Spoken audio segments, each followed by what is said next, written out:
வணக்கம். இந்தியாவில் பெண்களுக்கு இலவச பேருந்து சேவையை வழங்கும் 7வது மாநிலமாக ஜம்மு காஷ்மீர் புதியதாக உதயமாகியுள்ளது. இதுவரை இந்தியாவில் 6 மாநிலங்கள் தங்கள் மாநிலங்களில் பெண்களுக்கு இலவச பேருந்து சேவையை வழங்கி வந்தாங்க.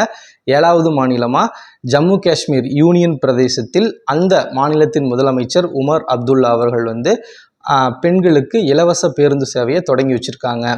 இந்தியாவில் 2019ஆம் ஆண்டு முதல் மாநிலமாக டெல்லி யூனியன் பிரதேசம் அரவிந்த் கெஜ்ரிவால் முதலமைச்சராக இருந்த ஆம் ஆத்மி பார்ட்டி ரூலிங்கில் இருந்த டெல்லி யூனியன் பிரதேசத்தில் 2019ஆம் ஆண்டு அந்த யூனியன் பிரதேசத்தில் டெல்லியில் பெண்களுக்கு இலவச பேருந்து சேவையை தொடங்கி வைத்தாங்க.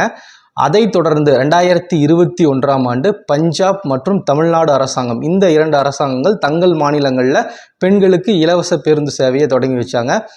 அதைத் தொடர்ந்து நம்மை சுற்றியுள்ள கேரளா, கர்நாடகா, தெலுங்கானா இந்த 3 மாநிலங்களும் தங்கள் மாநிலங்களில் பெண்களுக்கான இலவச பேருந்து சேவையை தொடங்கி வச்சாங்க.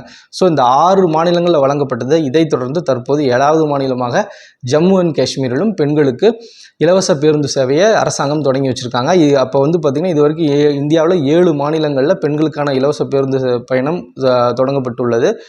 இதில் என்ன சொல்கிறாங்கன்னா, பேருந்து பயணம் பெண்களுக்கு இலவசமாக வழங்கப்பட்டாலும் கூட அந்தந்த அரசாங்கங்கள் அந்தந்த மாநில அரசாங்கத்தின் போக்குவரத்து துறைக்கு ஒரு குறிப்பிட்ட பணத்தை செலுத்துகிறாங்க.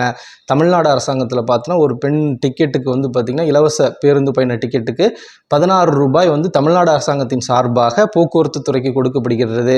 இது கேரளாவில் 10 ரூபாய் என்ற அளவில் இருக்குது. பஞ்சாப் அரசாங்கம் இந்த இலவச பேருந்து பயண சேவைக்காக ஆண்டுக்கு 450 கோடி ரூபாய் ஒதுக்கிறார்கள். இதே கர்நாடக அரசாங்கம் 6000 கோடி வருஷத்துக்கு ஒதுக்குறாங்க அப்படின்னு ஒரு கணக்கையும் சொல்கிறாங்க.